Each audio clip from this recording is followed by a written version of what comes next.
Bismillahirrahmanirrahim. أحييكم بتحية الإسلام. السلام عليكم ورحمة الله وبركاته.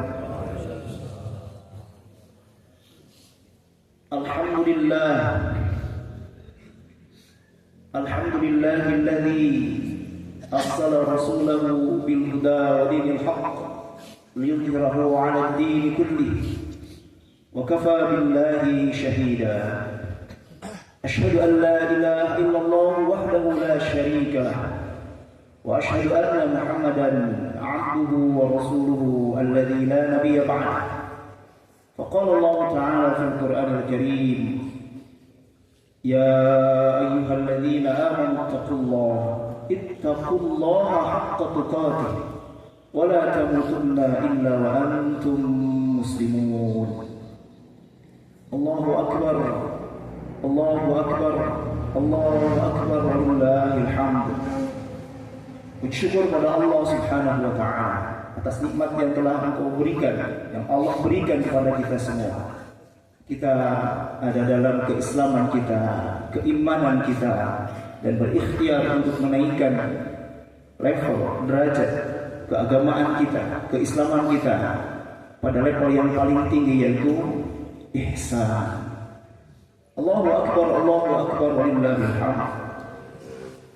Hadirin jamaah rahimakumullah, jika kita mundur lagi ke belakang menelaah ayat di status atau yang ke-183 dari surah Al-Baqarah, kewajiban tentang saum, dalam firman Allah Subhanahu wa Ta'ala, ya ayyuhalladzina amanu kutiba alaikumus syiyam kama kutiba 'alal ladzina min qablikum la'allakum tattaqun. Bolehkah kita bertanya pada diri kita sendiri sebagai rasa ingin tahu tentang mukjizat Allah Subhanahu wa Ta'ala? Ada pertanyaan, mengapa kewajiban saum yang kategorinya atau masuk pada rukun Islam, tapi yang disuruh oleh Allah Subhanahu wa Ta'ala adalah orang yang beriman? Ya ayyuhalladzina amanu kutiba alaikumus syiyam, tidak ya ayyuhal muslimun kutiba alaikumus syiyam. Dan tujuan akhirnya muttaqin atau muttaqun la'allakum tattaqun, orang yang bertakwa. Mengapa yang digedor oleh Allah Subhanahu wa Ta'ala, yang diketok ini keimanannya, bukan keislamannya? Dan mengapa tujuan akhirnya adalah takwa? Nah, rahimahullah, ini memancing kita, memicu kita, memantik rasa ingin tahu kita. Ada rahasia apa di balik rangkaian ayat tersebut? Rahimahullah, mari kita masuk ke alam sejarah.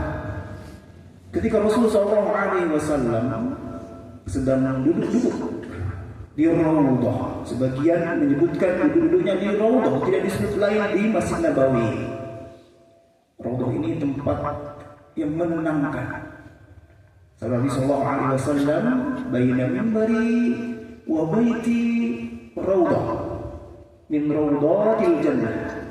Antara mimbarku dengan rumahku ada taman dari taman-taman surga. Ukuran Raudhah itu tidak besar, mungkin antara 3,5 meter sampai 5 meter. Tapi itu menurut para ulama tempat yang kalau orang masuk ke wilayah itu, duduk di sana menghadap pada Allah Subhanahu wa Ta'ala, niscaya kemenangan akan dilimpahkan kepada orang itu.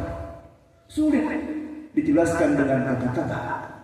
Bahkan sebagian ulama menyebutkan bahwa Raudhah, tempat Rasulullah SAW mengajar para sahabat itu nanti akan menjadi satu bagian dari taman surga, dipindahkan oleh Allah dari taman dunia kepada taman surga di akhirat. Allahu Akbar, Allahu Akbar, walillahil hamd. Hadirin jamaah Allah, suatu hari ketika Rasulullah SAW dalam hadis mengatakan dzata yaumin, sedang duduk julusun dzata yaumin, duduk di Raudhah itu dengan para sahabat, termasuk di dalamnya ada Umar bin Khattab radhiyallahu anhu. Tiba-tiba datang seorang laki-laki asing Tidak ada yang mengenalnya.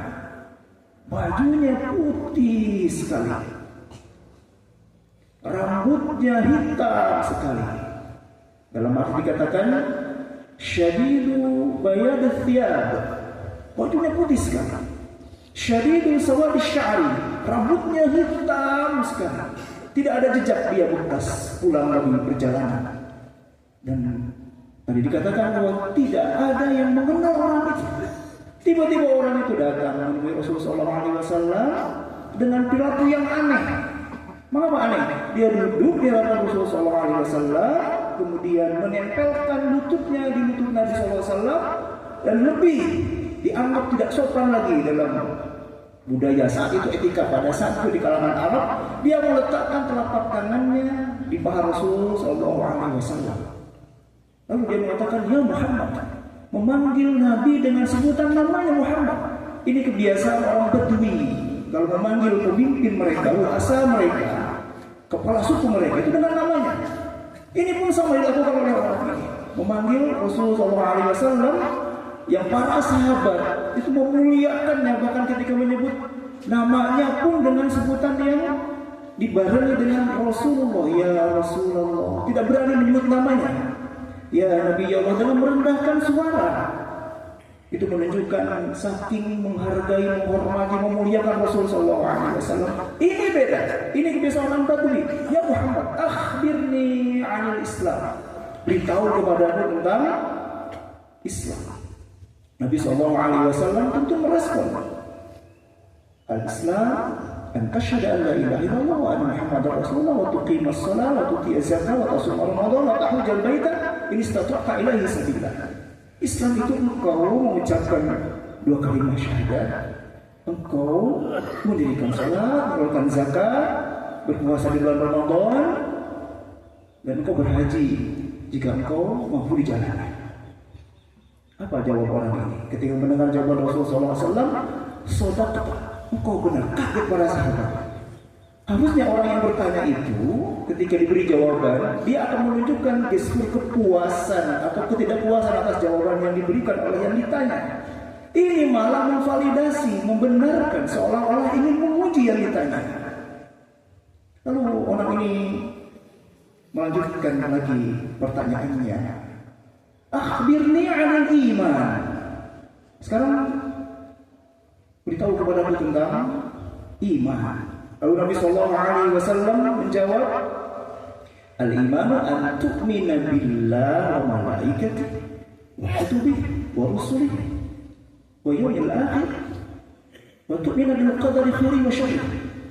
Iman itu engkau beriman kepada Allah, kepada malaikat Allah, kitab-kitab Allah, Rasul Allah, beriman pada hari akhir, dan beriman kepada takdir qadar, baik atau buruknya.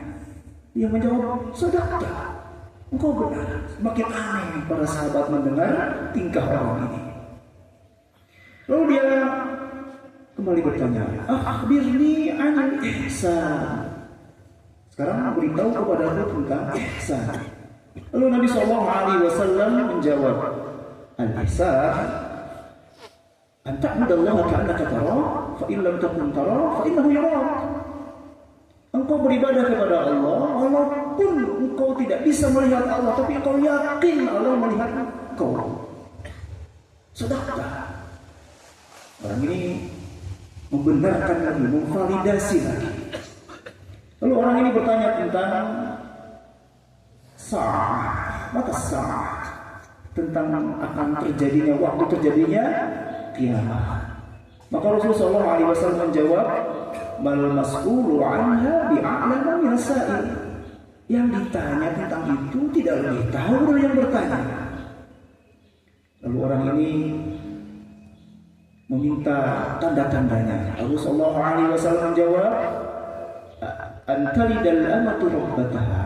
Ketika seorang ibu melahirkan tuannya, wa antara al-hufata al-uratal 'alata. Kemudian engkau melihat orang-orang telanjang kaki, miskin, berlomba-lomba mendirikan bangunan. Lalu orang itu pergi tanpa jejak. Aneh. Para sahabat aneh. Lalu Rasulullah SAW bertanya kepada Umar, "Ya Umar, Tahukah engkau siapa yang datang tadi itu?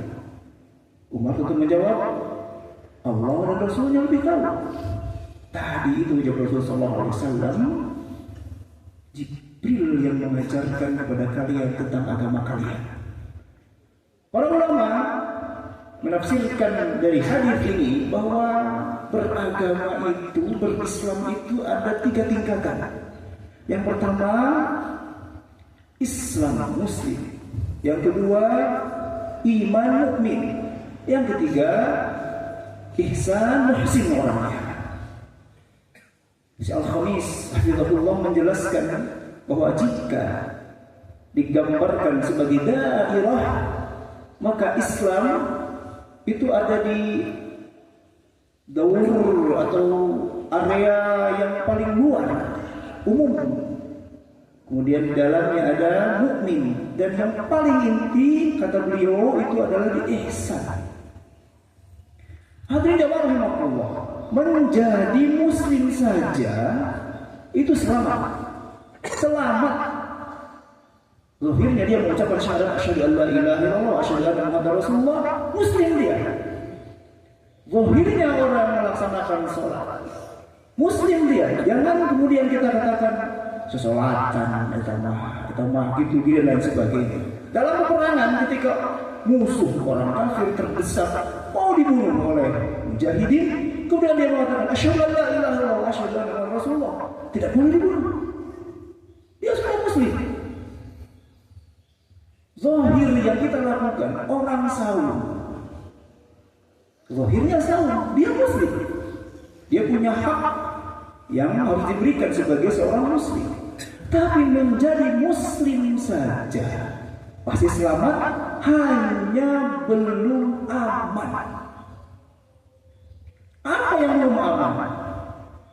Kewajiban seorang muslim setelah dia mengikrarkan syahadat, boleh jadi dia melakukan amalan-amalan yang masuk dalam syariat Islam, rukun Islam, harus dibarengi, dimotivasi, didorong oleh apa? Iman. Keimanan ini, iman tauhid, meyakini Allah sebagai satu-satunya ilah yang hak diibadahi, mencintai Allah, ada khauf, ada roja, ada inqiyad kepada Allah Subhanahu wa taala, keterikatan dengan Allah Subhanahu wa taala. Takut kalau tidak melaksanakan syariat ini dimasukkan dalam neraka, ada harap kalau melaksanakan ibadah ini, ibadah-ibadah itu dimasukkan dalam surga. Jika itu yang menjadi dorongan melaksanakan salat hari ini, melaksanakan saum kemarin, dan semua melakukan zakat, maka kita aman. Karena banyak orang yang melakukan sholat atau saum saja, ada yang tujuannya itu untuk dia bisa mengendalikan gula darah dan lain sebagainya. Jika motivasinya itu, maka dipertanyakan apakah ini masuk kategori ibadah yang dorongannya itu atau tidak. Boleh melakukan itu, tapi itu adalah mengambil keutamaan. Tetap niatnya, tujuan utamanya harus ikhlas sama Allah Subhanahu wa taala. Orang yang sudah melaksanakan keislaman lalu didorong motif ibadahnya melaksanakan hukum Islamnya karena iman, belum tentu dia di hadapan Allah Subhanahu wa taala keimanannya itu bagus. Maka dia harus memperbagus keimanannya dengan apa? Dengan ihsan. Karena hadirin Allah, sebagian ulama mentamsilkan atau membuat metafor orang yang berislam itu ibarat dia sudah punya fondasi dari sebuah rumah. Kalau dia melaksanakan dengan penuh keimanan, maka ibarat dia rumah itu punya dinding, punya atap. Tapi manusia ini dan sifat dari iman itu yazid wa yanqus. Dia bisa bertambah dan bisa berkurang, bertambah dengan ketaatan, berkurang dengan kemaksiatan. Manusia seringkali lupa sehingga dia berbuat dosa. Syaitan pun terus mengintip-intip celah agar bisa menjatuhkan, menggelincirkan manusia ke dalam lembah dosa. Sekali dia melakukan perbuatan dosa, maka dinding-dinding itu, atap itu bocor rusak. melepuh, sehingga cahaya matahari masuk, hujan juga masuk, sehingga rumah itu menjadi kotor, rapuh, mudah runtuh. Dari zaman Allah kita butuh yang memperbagus rumah kita, kokoh, pondasinya, dindingnya bagus, atapnya kuat, tidak bocor, bercahaya dan interiornya bagus. Dengan apa itu? Ihsan. Berbuat ihsan. Ada juga yang mengatakan bahwa seorang yang sudah berislam itu ibarat dia punya wadah. Lalu ketika dia melakukan amal ibadah syariat Allah, mendapat pahala, maka pahala itu ibarat wadah itu diisi dengan air. Tapi ketika dia melakukan dosa, maka terjadi keretakan di wadah itu atau bocor sehingga pahalanya menjadi keluar, habis, bisa habis. Bagaimana dia menghadap Allah Subhanahu wa taala dalam keadaan dia sudah merasa amalnya itu cukup, tapi ketika di hadapan Allah habis, tidak ada yang bisa bertanggungjawabkan, tidak ada yang bisa dibawa di hadapan Allah Subhanahu wa taala. Maka hadirin jamaah Allah, untuk bisa memperbagus wadah dan bangunan tidak itu, kita harus menanamkan, menumbuhkan, mengembangkan dalam diri kita karakter ihsan. Apa inti dari ihsan itu? Inti dari ihsan adalah muraqabah. Selalu merasa diawasi oleh Allah dalam setiap kondisi dan keadaan. Ketika kita sedang sendiri, ada kesempatan berbuat dosa, tak jadi berbuat dosanya karena yakin Allah melihat.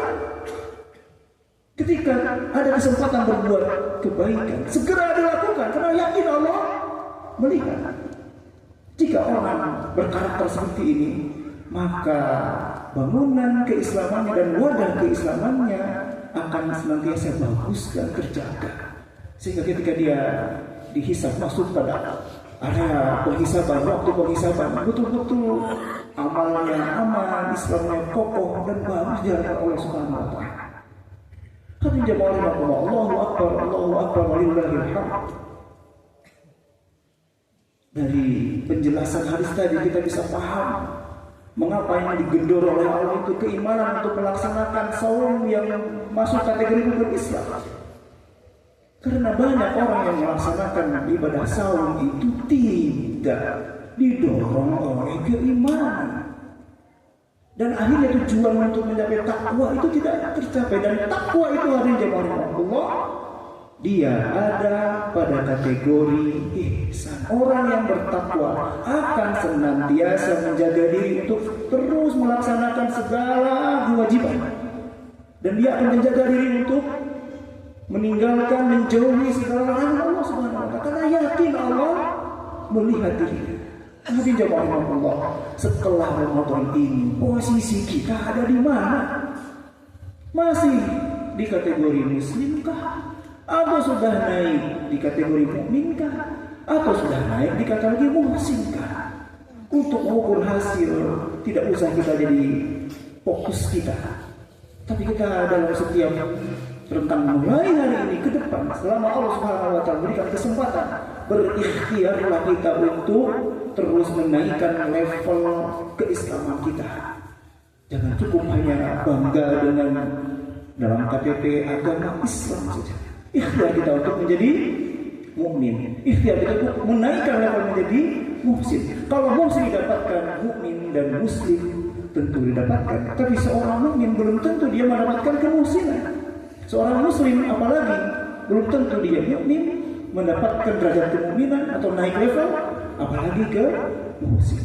Hadirin jamaah Allah, sekali lagi pertanyaannya, mari muhasabah diri, di mana posisi kita dan akan kemana kita, target kita setelah Ramadan ini. Mudah-mudahan apa yang disampaikan pada pagi hari ini memberikan efek menegur diri khatib sendiri, menegur.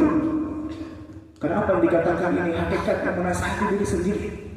Dan juga mudah-mudahan ini menjadi wasiat, menjadi nasihat bagi hadirin jamaah Allah sekalian. Akhirnya hadirin jamaah Allah, tidak ada yang dapat disampaikan kecuali mudah-mudahan Allah Subhanahu wa taala menerima segala amal ibadah kita di bulan Ramadan ini. Mari kita sama-sama berdoa kepada Allah Subhanahu wa taala. Allahumma shalli ala Muhammad wa ala ali Muhammad.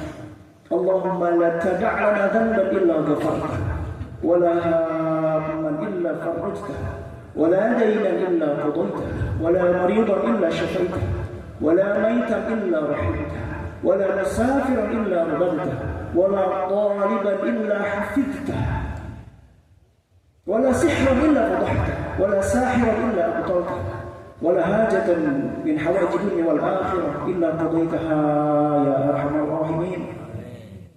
Ya Allah, jangan biarkan orang-orang yang berdosa di antara kami kecuali Engkau ampuni dosanya. Jangan biarkan orang-orang yang sedang kebingungan di antara kami kecuali Engkau lepaskan kebingungannya. Jangan biarkan orang-orang yang sedang sakit di antara kami kecuali Engkau sembuhkan penyakitnya. Jangan biarkan orang-orang yang sudah meninggalkan kami, sudah mendahului kami kecuali Engkau berikan cahaya di alam kuburnya. Jangan biarkan orang-orang yang sedang pergian di antara kami kecuali Engkau kembalikan dengan selamat ke keluarganya. Jangan biarkan orang-orang yang sedang mencari ilmu di antara kami kecuali Engkau jaga hingga mencapai cita-citanya. Jangan biarkan orang-orang yang tersihir di antara kami kecuali Engkau batalkan sihirnya. Jangan biarkan orang-orang yang menyihir di sekitar kami kecuali Engkau batalkan sihirnya.